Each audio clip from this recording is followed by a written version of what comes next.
After 20 years of marriage, my wife dropped a bombshell. She was going on a date with another man. What followed was a whirlwind of betrayal, heartbreak, and a choice that would change both our lives forever. Thursday night, after 20 years of marriage, my world was turned upside down.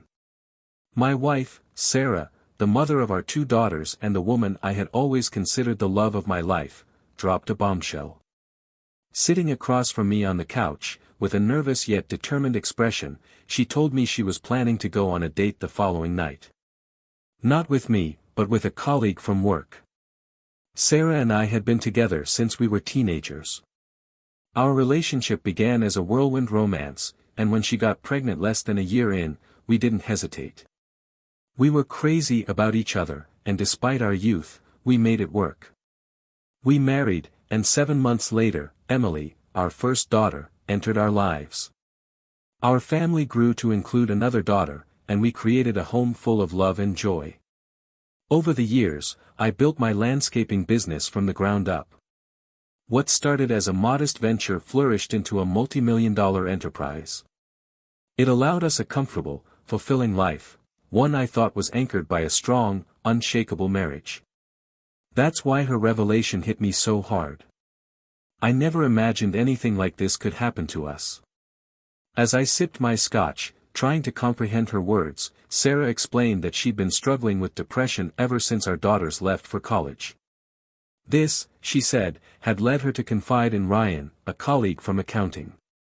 He had supposedly been a source of emotional support during her hard times, a fact I was hearing for the first time. She admitted she hadn't been honest about her feelings, and it crushed me to realize she had relied on another man for solace. Ryan wasn't just a friend, though. Sarah confessed that her connection with him had deepened into something more. He was married with 3 young daughters of his own, yet he had been positioning himself as some sort of confidant or counselor. To me, it was obvious he was exploiting Sarah's vulnerability, preying on her during a difficult period in her life. "I can't keep this from you any longer," Sarah said, her voice trembling. "I need to do this for myself. It might sound selfish, but I need one night to figure out how I feel. I hope you can understand." Her words felt like daggers, each one plunging deeper into my chest. She insisted this wasn't about betraying me, that she hadn't cheated and wanted to remain honest with me. But how could she believe this wasn't already a betrayal? I sat there in stunned silence, trying to process it all. The room felt unbearably still as Sarah fidgeted nervously on the smaller sofa across from me. My head swirled with anger, disbelief, and heartbreak. I wanted to scream, to demand answers, but I knew Sarah too well. When she set her mind on something, it was nearly impossible to change it. Instead, I drained the last of my scotch, stood up without a word, and left the room. She followed me, pleading. "Michael, please don't ignore me. Stop sulking. This is happening, and I needed to tell you before anything else. I would never cheat on you, but I need you to know everything.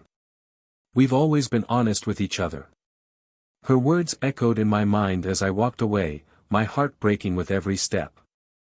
I didn't know how to respond to the woman who had been my partner, my anchor, and my greatest love. All I knew was that our marriage would never be the same. I looked at Sarah, and the fury boiling inside me must have been plain as day. She pulled her knees to her chest, curling into a defensive ball, as if trying to shield herself from my rage. Without a word, I went to our bedroom, grabbed a bag, and packed enough clothes and toiletries for 2 days. I didn't trust myself to speak. The silence between us was deafening as I walked past her toward the garage, my bag slung over my shoulder. "Michael, please don't go," she begged, trailing after me. Her voice cracked with desperation. "It'll be okay. It's just one date, one night. After 20 years, surely you can give me that." I shook my head, stunned by her audacity. How could she even ask that of me? My mind raced with disbelief as I climbed into my car, started the engine, and drove away. Her pleading voice echoed in my head, but I forced myself to focus on the road. That Thursday night, I checked into the Ritz-Carlton Hotel. Yes, the Ritz-Carlton, $400 a night, and I didn't care about the cost. If I was going to endure this pain, I decided I might as well do it in comfort. The moment I settled into the room, the calls and texts from Sarah began pouring in. My phone buzzed incessantly with her attempts to reach me, but I sent a single response before blocking her number: I won't be in touch until I'm home on Saturday. After what you've done, I need space. I'm sure that message stung, but not nearly as much as her words had wounded me. On Friday morning, as I prepared for work, I set my plan into motion. I instructed my secretary to block all incoming calls from Sarah and informed security at the office not to let her through under any circumstances. The wall between us was now firmly in place, and I intended to keep it that way.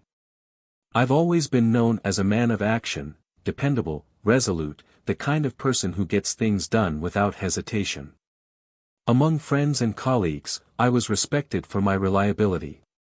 At home, I'd been the laid-back, accommodating husband who believed love meant compromise. It had worked for 2 decades, or so I thought. Now, looking back, I realized I'd mistaken passivity for harmony. I'd treated Sarah like royalty, showered her with affection, and made her happiness my priority. I even laughed once at a quote that now feels like a cruel irony: treat her like a queen, and she'll treat you like a servant. That line hits far too close to home now, but I refuse to let it define my life moving forward. On Friday morning, determined to get to the bottom of this, I called my brother, a detective in Miami. I need your help, I said, my voice steady but heavy with resolve.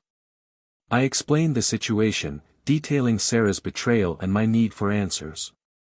Without hesitation, he agreed and connected me with James Foster, one of his trusted colleagues and a private investigator. "James, this is Sergeant Walker," my brother said as he placed the call. "I've got a friend here who needs your expertise." "How are you doing, my friend?"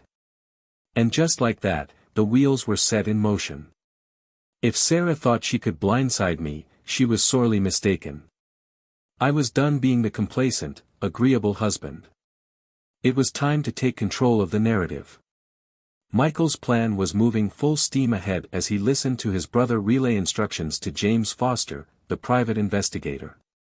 The urgency of the situation demanded precise execution. "I need a favor," his brother began. "My brother needs someone to follow his wife tonight. We need everything on this guy by Saturday morning: name, address, phone number. His wife gets home at 5 p.m., but we're not sure when the date starts. So, you'll need someone ready to leave the house before then and tail her. Once you have the guy's details, send them over. I'll handle the rest." Michael's stomach churned, but he managed a tight smile as his brother hung up the call. His strategy was coming together, and while every part of this felt surreal, he was resolute. Time was critical, and this betrayal demanded swift action. If Sarah and Ryan were going to play games, Michael was determined to outmaneuver them. But his plan didn't stop there. Knowing how calculated he needed to be, Michael decided to set the stage for the ultimate confrontation. He reached out to an exclusive escort service and made a unique request. Selecting a young, attractive blonde, he added a $1,000 tip to ensure his instructions would be followed to the letter. He explained that he wanted the woman to act as though she was his longtime partner, a loving, supportive girlfriend. If Sarah appeared during the evening, the escort was to maintain the illusion, never revealing her true identity. Michael couldn't help but anticipate the moment. He imagined Sarah catching sight of him with another woman, perhaps feeling a sliver of the betrayal he now carried. His actions might seem impulsive, even childish, but his emotions had been pushed to the breaking point. Meanwhile, Sarah was fuming. She paced the living room, clutching her phone, frustrated by Michael's lack of response. Her calls and texts had gone unanswered, and the single message she'd received, mentioning betrayal, gnawed at her conscience. It wasn't cheating, she told herself. It was just one fun night, a chance to feel something new and exciting. She convinced herself that Michael would get over it eventually. After all, it wasn't like she had crossed any lines, yet. Shaking off her unease, Sarah turned her attention to getting ready for her evening with Ryan. Standing before the mirror, she admired her reflection. The sexy new dress clung to her curves, and she ran her hands over the sheer fabric. She adjusted the stockings she'd attached to a garter belt, something she'd never worn for Michael, despite his frequent requests for her to dress up for him. A pang of guilt surfaced as she remembered Valentine's Day a few years back when Michael had given her lingerie, stockings, and high heels. She had dismissed the gesture at the time, brushing it off as unnecessary. Now, here she was, putting in effort for another man. As she added the finishing touches to her outfit, Sarah couldn't help but feel a mix of excitement and nervous energy. Oh my God, she thought, admiring herself in the mirror. I look like a total bombshell, but this is so much fun. If only she knew that the night would take a turn she could never have anticipated.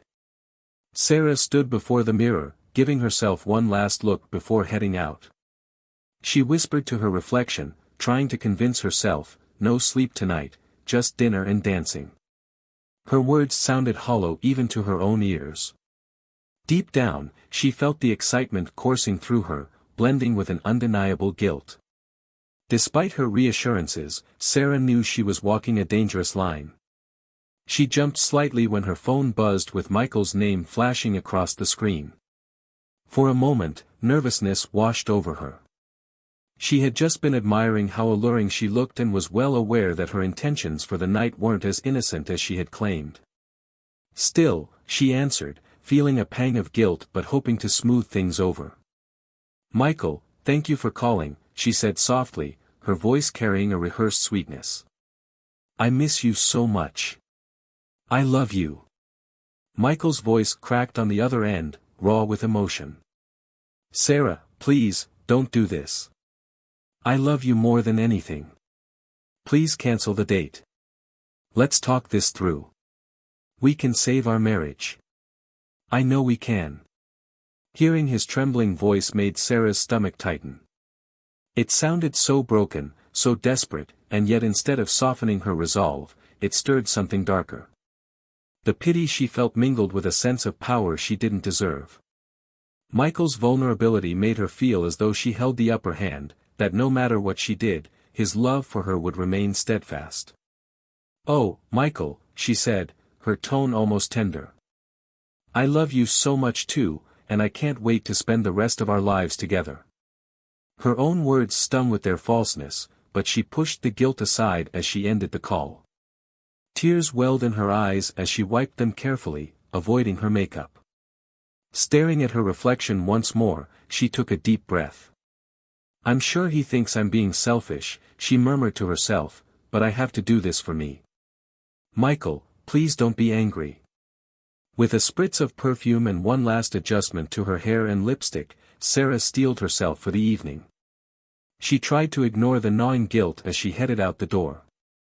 Back in his hotel room, Michael stared at his phone after the call ended. His heart ached, and the helplessness clawed at him. But soon enough, his focus shifted. The notification from his brother Walker came through, and Michael quickly opened the message. The information from the private investigator was thorough. Ryan's home address, phone number, and other pertinent details had arrived. Walker's message was clear, all set. Let us know if you need anything else. Michael clenched his jaw as he processed the details. His emotions were a chaotic mix of grief, rage, and determination. He wouldn't let this betrayal go unchecked. Meanwhile, Sarah's car pulled into the driveway just as the sun began to set. Hidden from view, James, the private investigator, recorded the license plate and quickly made a few calls. Within minutes, he had confirmed the details. Texting both Michael and Walker, James sent over the full profile on Ryan and updated them that the couple would be leaving shortly. When Ryan stepped into Sarah's house, he immediately sensed her hesitation. Her eyes betrayed a sadness, a glimmer of doubt mixed with guilt over what she was about to do. He approached her carefully, his voice soft and reassuring. Sarah, he said gently, it's okay. I can see you're feeling unsure, but I promise, tonight is just about having a good time. No pressure. Ryan's words were smooth, calculated. He offered the comfort she sought, amplifying her emotional conflict.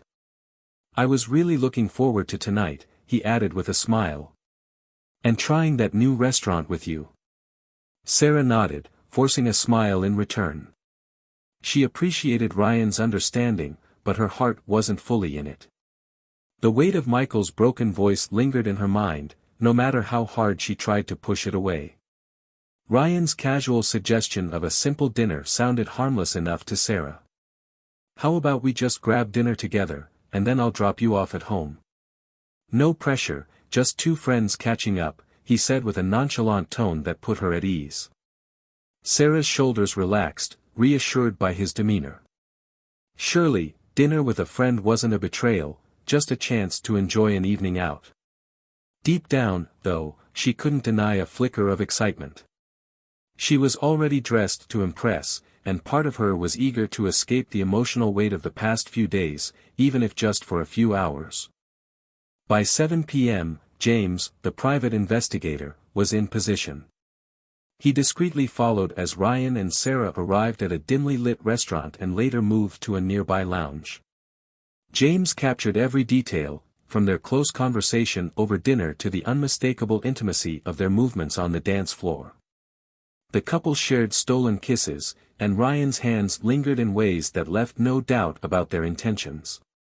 By sunrise, James had compiled a comprehensive report, including photos and videos. At exactly 8 a.m., Michael made a difficult phone call to Sarah's father, David, a man he had always respected. They had shared years of friendship, from weekend golf games to family dinners. But this call wasn't one Michael ever imagined making. "Hi David, it's Michael," he began, his voice heavy with emotion. "Michael. Are we still on for golf this Sunday?" David replied cheerfully, unaware of the storm about to hit. Michael sighed, bracing himself. "I don't know about that, David. I've got some bad news." David's tone shifted immediately. "Michael, what's going on?" Michael hesitated before continuing, "At this very moment, your daughter is out on a date with a coworker. She's betraying me, our marriage, and even the kids. I'm sorry to drop this on you, but I respect you too much to keep it from you." David was silent for a moment, then sighed deeply. "Michael, I'm so sorry. I don't know what to say. Please don't do anything rash. I know she loves you. Maybe there's still a chance to work things out." Michael's voice hardened. "I don't think so, David. I've seen the pictures and videos. There's no coming back from this. I'll call you soon, but I think our golf game will have to wait." Later that morning, Michael confronted the other side of the equation. Armed with Ryan's address, he arrived at the house and rang the doorbell. Ryan's wife, Mrs. Carter, answered with a warm smile that quickly disappeared when she saw Michael's grim expression. "Mrs. Carter, I'm sorry to intrude, but I need to tell you something important," Michael began. Her brow furrowed in concern. "What is it?" Michael took a deep breath. "Your husband, Ryan, is currently on a date with my wife. My soon-to-be ex-wife, actually. They've been seeing each other, and last night, my private investigator captured photos and videos of them together." Mrs. Carter blinked, clearly shocked. "Are you sure you're not mistaken? My Ryan usually plays cards on Friday nights." Michael shook his head. "I wouldn't be here if I wasn't certain. My investigator followed them last night. I have the proof, and I thought you deserved to know." By 1 a.m., Sarah had returned home. She quietly slipped inside, unaware of the full extent of Michael's discovery. Despite no evidence of sexual activity that night, the images James had sent earlier were damning. Michael sat in the dark, watching the footage over and over. Each stolen kiss, each touch, and the sight of Ryan's hand on Sarah's back cut him to the core. Tears streamed down Michael's face as he reviewed the evidence. The betrayal wasn't just physical, it was emotional, intimate, and deliberate. As the final video ended, any remaining hope of salvaging their marriage shattered completely. The woman he had loved for 20 years was now a stranger. Michael sat in the dimly lit hotel room, consumed by a mix of rage and sorrow. His gaze drifted to the stockings Sarah had worn on her date, the same gift he had given her months ago, a gift she had dismissed with indifference at the time. Now, seeing them used to impress another man was a betrayal beyond words. The disregard for his love and their marriage overwhelmed him. The video played on his phone for the third time, freezing on the moment Ryan shamelessly groped Sarah, showing off the stockings. Michael's chest tightened as he shouted into the empty room, "You're going to pay for this." The rage inside him churned, and though he knew Sarah hadn't slept with Ryan, her actions were still an irreparable violation of their bond. Disrespectful. Unforgivable. By Saturday afternoon, Michael had made his decision. At 2 p.m., he met Candy, the young escort he had arranged to accompany him for the day. Their meeting at the hotel was calculated, another piece of his plan to make Sarah understand the depth of his pain and betrayal. Later that evening, Michael returned home and finalized his message to Sarah. He sat at the desk in the master bedroom, crafting a letter that was equal parts resolution and farewell. Sarah. This is no longer the home we shared, and our marriage is no longer intact. You made your choice, and now I'm making mine. I've decided to move forward, free from the bond we once shared. The master bedroom is now mine. You are welcome to any other room in the house, but my bed is no longer yours. Your clothes and belongings have been moved to the guest room. Please respect my personal space. You sought freedom, and now I have mine. I hope you're happy with your decision and the new life you've chosen. Sincerely, your ex-husband, Michael. Michael removed his wedding ring and placed it on top of the letter. Then, with a heavy heart, he left the house, knowing Sarah would return to face the aftermath of her decisions. When Sarah arrived home, she found the letter waiting for her. Her hands trembled as she read each word, her eyes filling with tears. Clutching the ring and the letter tightly, she rushed through the house, frantically calling for Michael. Her cries echoed through the darkened hallway, but no response came. The house was eerily quiet, save for muffled noises coming from upstairs. Sarah's heart raced as she ascended the staircase, her emotions swinging wildly between disbelief and dread. She pressed her ear to the master bedroom door, and the sounds became clearer. Summoning her courage, she flung the door open. What she saw shattered her. Michael was in bed with Candy, the young woman straddling him in a scene that mirrored the betrayal Sarah had subjected him to. Anger and disbelief consumed her as she screamed, "How could you do this to me?" The confrontation didn't go unnoticed. Michael's close friends, who had always admired his dedication to Sarah, were equally shocked. One of them, Rachel, voiced her disbelief when she spoke with Sarah later. Michael? Cheat? That's not like him at all. He's always shown you so much love and respect, more than any man I've ever seen. I've always been envious of how he treated you. What could have caused this? Through quiet sobs, Sarah admitted, "I don't know. Maybe it's because I went on a date last night. That's the only thing I can think of that might have set this off." Rachel's voice turned sharp. "You went on a date? With who?" "Just a guy from work," Sarah whispered, ashamed. Rachel shook her head in disbelief. "Sarah, what did you expect? You betrayed him, and now you're shocked that he's reacting. This isn't the Michael I know, but maybe you pushed him too far." As Sarah sat alone later that night, staring at the ring Michael had left behind, she realized the devastating consequences of her actions. The life they had built together, the trust they once shared, was now irreparably broken. Sarah sat quietly at Lisa's kitchen table, her face pale and her eyes swollen from a night of crying. The guest room had offered little solace, and she had barely slept. Lisa had been supportive but firm, urging her to confront the consequences of her actions. "Stay here tonight," Lisa had said. But tomorrow, you need to go back and try to fix things. I'll call Michael and see if he's willing to talk, but you need to prepare yourself for the worst. If my husband were in Michael's shoes, he'd be furious. And Michael, well, he's even more resolute than Tom. The next morning, Lisa texted Michael, asking him to call her. Michael had always liked Lisa, appreciating her candor and maternal concern, and when he returned her call, she didn't mince words. "Michael," Lisa began, "I know you're hurting, and I don't blame you for being angry. But if Sarah hasn't crossed that line yet, if it wasn't physical, maybe there's still something to salvage. Maybe counseling or some kind of intervention can help. Just, let her come back and talk to you." Michael's tone was calm, but firm. "Lisa, she's free to come home. It's still her house, but we're not going to pretend nothing happened.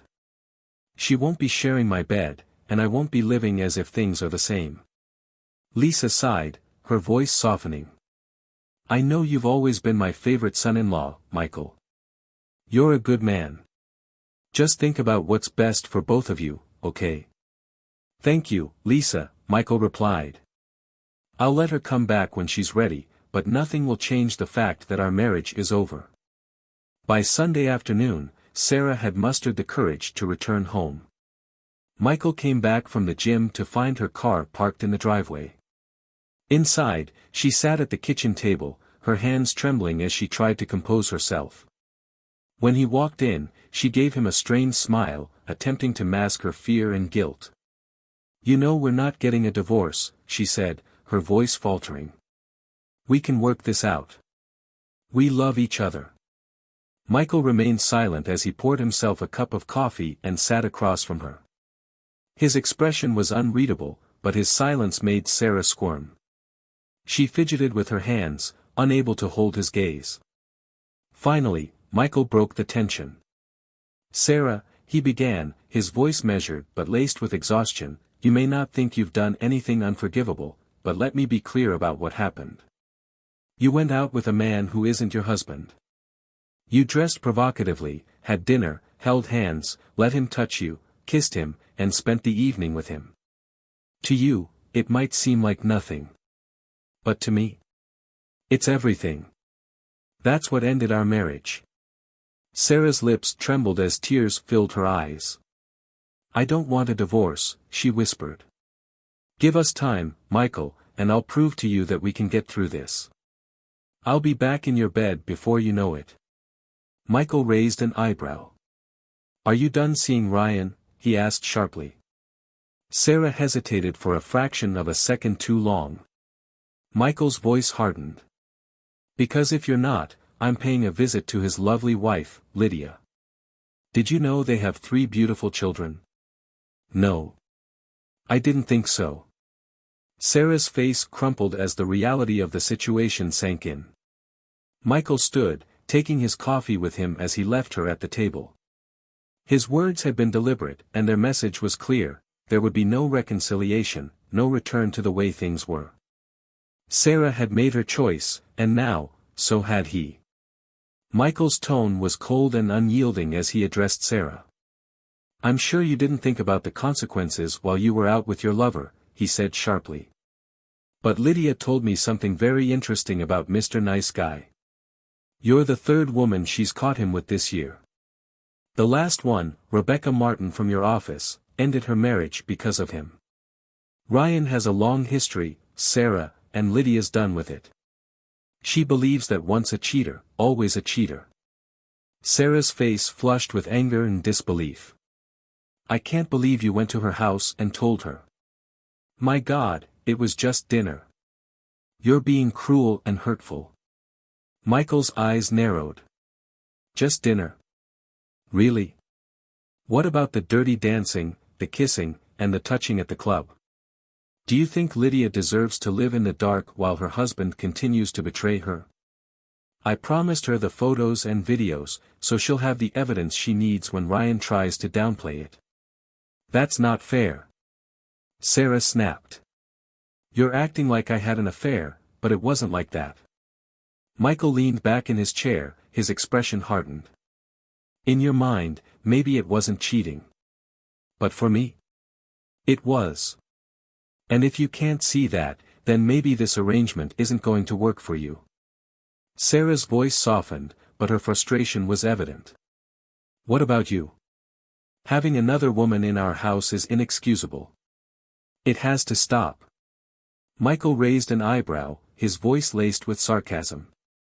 Stop. Like you stopped your little escapade with Ryan. Sarah, if you're unhappy with how things are, you're free to leave or get a divorce. Maybe you can move in with Ryan, he's going to need a new place to stay. You two deserve each other. Sarah looked shocked, her voice trembling as she asked, Are you serious? Do you really want me to leave? Michael's reply was icy. You can stay here if you want, or maybe move in with your sister Lisa. I'm sure she'd love to have you around as a role model for her daughters. Sarah's expression crumpled as she tried a different approach. Michael, are you going to stop seeing that woman? Don't you love me? Don't you want us to be together again?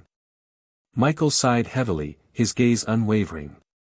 Sarah, love isn't enough. Seeing me with someone else hurts, doesn't it? Now you know some of the pain you caused me. Payback can be harsh, but you brought this on yourself. As for divorce, that's your choice. We can stay under the same roof as housemates and see how things go, or you can sign the divorce papers. They'll be ready in a week. Sarah's lip quivered. Michael, please, your words mean so much to me. They mean nothing to me right now, Michael interrupted, his voice firm. Actions speak louder, and yours have spoken volumes. The weeks that followed were tense.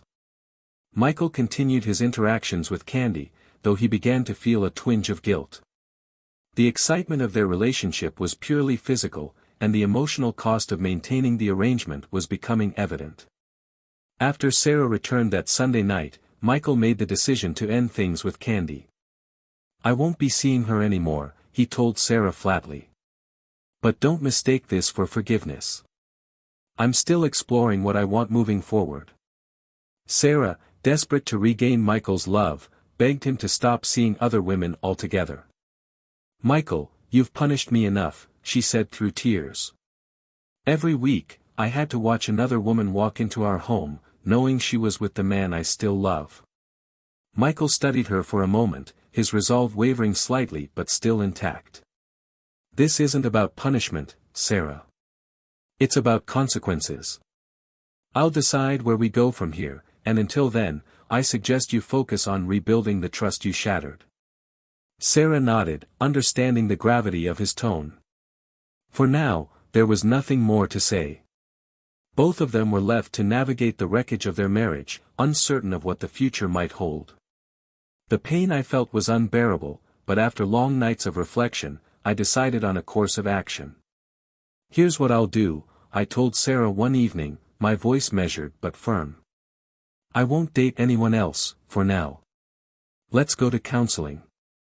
If we can work things out, maybe there's a future for us. But I'm not making any promises. Sarah leapt from the couch and wrapped her arms around me, kissing me fervently. Thank you, baby.